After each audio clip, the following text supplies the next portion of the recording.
Not only is this guy the best studio analyst in the world, or probably the best I've seen in the last 20 years, can I remind you folks that when Sir Charles went out the door in the show, 20,000 points, 10,000 rebounds, beyond all those, not right on the dot, and above 4,000 assists. Only one of 4 players at that time. I don't know if that club's increased. I wouldn't imagine it since then.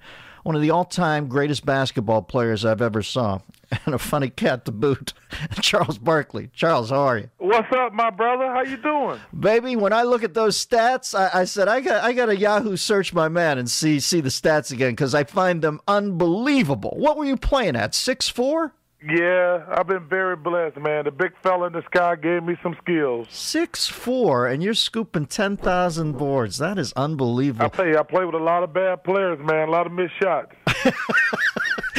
you and Mo Malone had a lot to scoop up down there. Did you play with Mo? Did you guys overlap? Man. He's my mentor. He told me to get my fat behind in shape. He's the first person he's my mentor. I always thank him.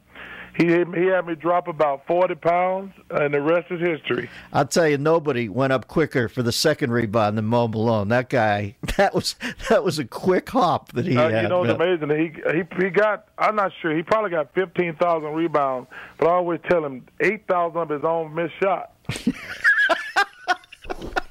Beautiful. Charles always putting the needle in. Now, baby, we got a big one tonight. We got the Lakers, Miami Heat. I'm not sure the Heat what they were, but the Lakers perfectly primed. Then we got Jazz Suns. 2 nice squads. I don't think anybody's got a shot out there, though. Tell me how the Lakers look, man. You see anybody? See anybody roadblocking? It's going to be tough to beat the Lakers. I think they're the team to easily beat in the West. I don't think anybody can beat them. And I got to say, Cleveland's gotten better with the addition of Antoine Jameson. So they're the team to beat in the East.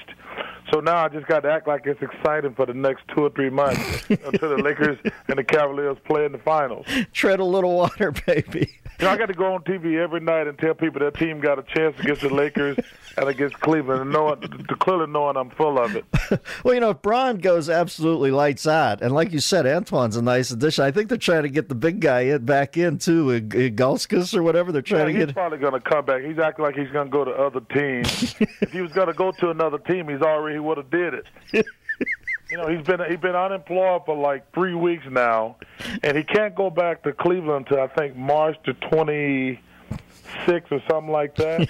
But he could go to another team any day, and he's trying to act like he's going to go to these other teams. If he was going to go, he'd go. Yeah, exactly. We're talking to Charles Barkley. Nobody sees it clearer or puts it more to the point. What about this quote about D-Wade and the guys died in Miami? Michael Jackson and a bunch of Tito. Michael Beasley is on my case. I know. I'm like, come on, man. It's like there are supporting casts. Dwayne Wade is a flat-out stud. Yeah. But he's playing with a bunch of Tito Jacksons. I can't believe they're getting all bent out of shape about that. And you know what? Beasley better wake up, because I saw Al Harrington turn 30 the other day. I remember the kid coming out of high school. I thought, man, that's shot by. You wake up one day and Beasley's not Beasley anymore. He better wake up. It's funny. I don't want to call him out, but he had like 1 point and 1 rebound in a game last week. I'm like, Dennis, you could get 1 point and 1 rebound in a game. I mean, the ball would bounce to accidentally, or somebody would foul you. Right.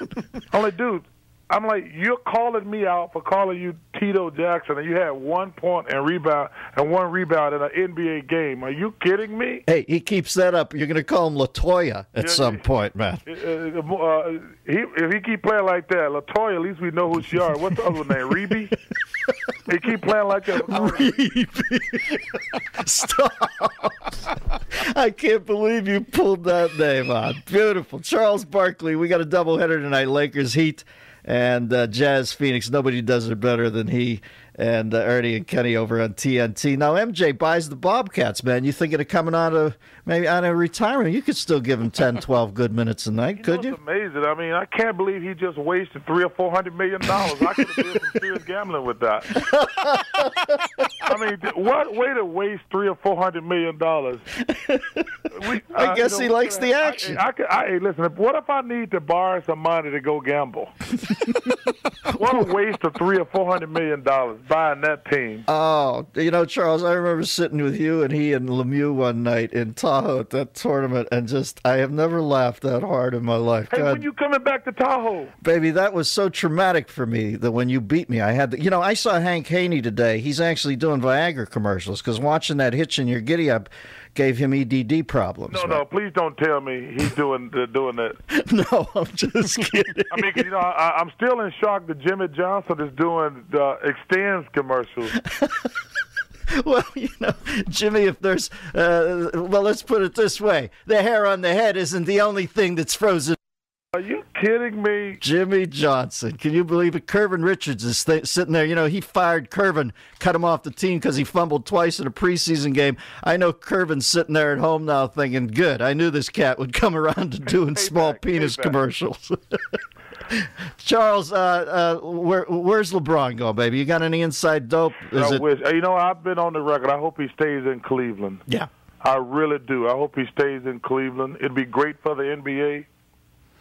It drives me crazy. All those people say you can't be a big star unless you're from New York. Right. I said the only people say that are people from New York. Right. They're so full of it up in New York. I'm like, you can only be the biggest star in the world if you're in New York.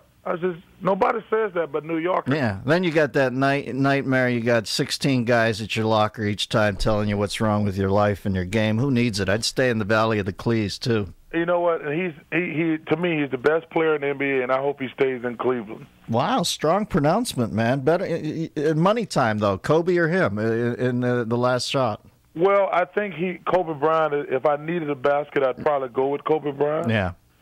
No question. But as far as the best player in the NBA, I think it's LeBron, and Kobe's a close second. Yeah, you got LeBron on your team. Quite frankly, you don't get to a lot of last shot scenarios. Yeah, that's true. Because my man's playing the first 48 to the wall. Yeah. All right, Charles, good to talk to you, buddy. Say hi to Ernie, Kenny the Jet, the best team on the air right now. Hey, Charles Barkley. I'm going to see you in Tahoe? I think I'll be up there this year. I'll stop over and say hey. Brother. You take care of yourself. Bye, Charles.